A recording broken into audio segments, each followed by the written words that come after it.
યાદ કરો કે છેલ્લે તમે ક્યારેય કોઈ દુકાને જઈને આમ ખિસ્સામાંથી રોકડા રૂપિયા કાઢ્યા અને પછી દુકાનદારને આપ્યા હોય? કદાચ ગયા અઠવાડિયે, ગયા મહિને કે પછી એનાથી વધારે. આજે શાકભાજીની લારી હોય, રિક્ષાવાળા હોય કે પછી એક ભવ્ય શોપિંગ મોલ, આપણે બસ ફોન કાઢીએ છીએ, સ્કેન કરીએ છીએ અને ખેલ ખતમ. આ ચમત્કારનું નામ છે યુપીઆઈ, એટલે કે યુનિફાઈડ પેમેન્ટ ઇન્ટરફેસ. ભારતની આ સ્વદેશી સિસ્ટમે જોતજોતામાં પોતાના સફળ 10 વર્ષ પૂરા કરી લીધા છે. આ માત્ર કોઈ સરકારી એપ નથી, આ તો ભારતે દુનિયાના સ્ટેજ પર મારેલી એક એવી સિક્સર છે જેની ગૂંજ આજે આખી દુનિયામાં સંભળાઈ રહી છે.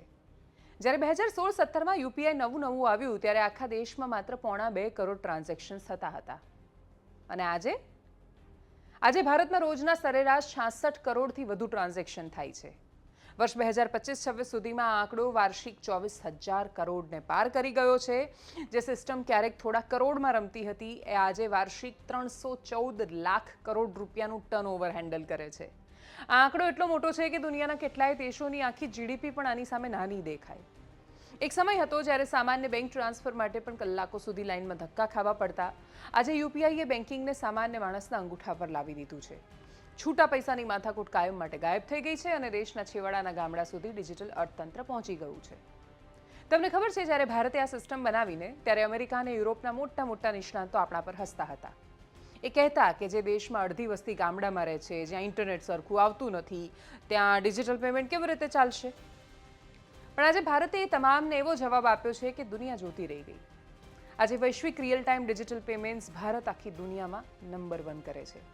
પૂરા વિશ્વના કુલ ડિજિટલ ટ્રાન્ઝેક્શનના લગભગ 49%, એટલે કે અડધો ટ્રાન્ઝેક્શન્સ એકલું ભારત કરે છે. France, UAE, Singapore, Sri Lanka, Mauritius જેવા 11થી વધારે દેશો આજે ભારતનું યુપીઆઈ વાપરી રહ્યા છે. અને ખુદ હવે અમેરિકાની ફેડરલ રિઝર્વ પણ આપણું મોડલ જોઈને એ લોકો પણ શીખી રહ્યા છે. પણ હવે જે રમત રમાઈ રહી છે તે વધારે મોટી છે. સવાલ એ છે કે શું યુપીઆઈ અમેરિકી ડોલરનું વર્ચસ્વ ખતમ કરી શકે છે?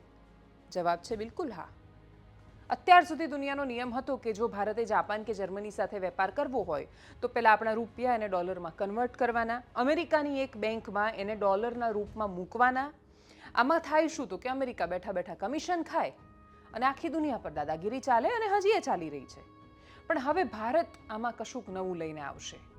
જ્યારે ભારત યુપીઆઈને સિંગાપોરના પે નાઉ કે પછી યુએઈના લોકલ નેટવર્ક સાથે સીધું જોડે છે ત્યારે વેપાર સીધો રૂપિયા અને એમની લોકલ કરન્સીમાં થાય છે. વચ્ચેથી ડોલરની આખી રમત જ આઉટ. આ આંતરરાષ્ટ્રીય રાજનીતિમાં ડી-ડોલરાઇઝેશન એટલે કે ડોલર પરની નિર્ભરતા ઘટાડવાની દિશામાં ભારતનું એક બહુ જ મોટું આર્થિક હથિયાર સાબિત થઈ રહ્યું છે. અને પિક્ચર હજુ બાકી છે દોસ્તો. યુપીઆઈનું ભવિષ્ય એના ભૂતકાળ કરતાં પણ વધારે હાઈટેક છે. ખૂબ જ સમયમાં પ્લાસ્ટિક એટીએમ કાર્ડ્સ ઇતિહાસ બની જશે. તમે કોઈ પણ એટીએમ પર જાઓ, માત્ર ક્યુઆર કોડ સ્કેન કરો, કેશ ઉપાડી શકશો. અને એટલું જ નહીં, હવે તો આર્ટિફિશિયલ ઇન્ટેલિજન્સ છે. એની મદદથી હવે તમારે ટાઈપ કરવાની પણ જરૂર નથી. હેલો યુપીઆઈ કહીને તમે તમારી માતૃભાષામાં બોલીને પેમેન્ટ કરી શકશો. અને હા, જો નેટવર્ક નહીં હોય તો પણ યુપીઆઈ લાઇટથી સેકન્ડોમાં પેમેન્ટ થઈ જશે. જો કે એની સાથે ડિજિટલ સાયબર ફ્રોડ જેવા ખતરાઓ પણ આવે છે. હિસાબ વગરના નિરંકુશ ખર્ચાની માનસિકતા પણ આવે છે, કેમ કે પૈસો વાપરવો એટલો સરળ છે કે ક્યાં વપરાઈ ગયા ખબર જ નથી પડતી. પહેલાં ખિસ્સામાં હાથ નાખતા તો ખબર તો રહેતી હતી કે હવે પૂરા થવા આવ્યા છે, નહીં વાપરી શકાય. આમાં તો ખટાખટ સ્કેન થઈ જ રાખે. અને સ્કેન થાય ત્યારે દરેક વખતે તમે એકાઉન્ટ જોવા નથી બેસતા. ખર્ચો વધ્યો છે પણ એનો અહેસાસ નથી થતો અને બમ રૂપિયા ઉડી જાય છે. પણ જો કે એ બધા આપણી માનસિકતાના પણ પ્રશ્નો છે. મૂળ રૂપે છેલ્લા 10 વર્ષમાં યુપીઆઈ એ સૌથી મોટી ક્રાંતિ છે. આ ક્રાંતિમાં સ્વાભાવિક રીતે જ સરકારનું યોગદાન મહત્વનું છે. પણ એની સાથે ભારતમાં યુપીઆઈ ક્રાંતિ લાવવા પાછળ કોઈ એક વ્યક્તિ નહીં, પણ દેશના અગ્રણી ટેકનોક્રેટ્સ અને બેન્કિંગ નિષ્ણાંતોની આખી ટીમનું મગજ હતું. આ ક્રાંતિના મુખ્ય સૂત્રધાર નંદન નિલેકણી હતા. એમનું પુસ્તક છે રિબૂટિંગ ઇન્ડિયા. એ હું જ્યારે વાંચી રહી હતી ને તમે પણ જ્યારે વાંચશો તો તમને આ થવા પાછળની આખી પ્રક્રિયા પણ સમજાશે. એમણે આધાર કાર્ડની સફળતા બાદ દેશમાં ઓપન ડિજિટલ પેમેન્ટ સિસ્ટમનો રોડમેપ તૈયાર કર્યો. એને ટેકનિકલ સ્તરે વાસ્તવિકમાં બદલવાનું કામ યુપીઆઈના ચીફ આર્કિટેક્ટ ડૉક્ટર પ્રમોદ વર્માએ કર્યું, જેમણે આખી આ જટિલ સોફ્ટવેર ડિઝાઇન તૈયાર કરી. આ સિસ્ટમને ગ્રાઉન્ડ લેવલ પર સફળ બનાવવા અને ભારતની તમામ બેંકોને એક પ્લેટફોર્મ પર લાવવાનું બહુ જ મહત્વનું ભગીરથ કામ એનપીસીઆઈના તત્કાલીન સીઓઓ અને વર્તમાન સીઈઓ દિલીપ આસબે અને પૂર્વ સીઈઓ એપી હોતાએ કર્યું.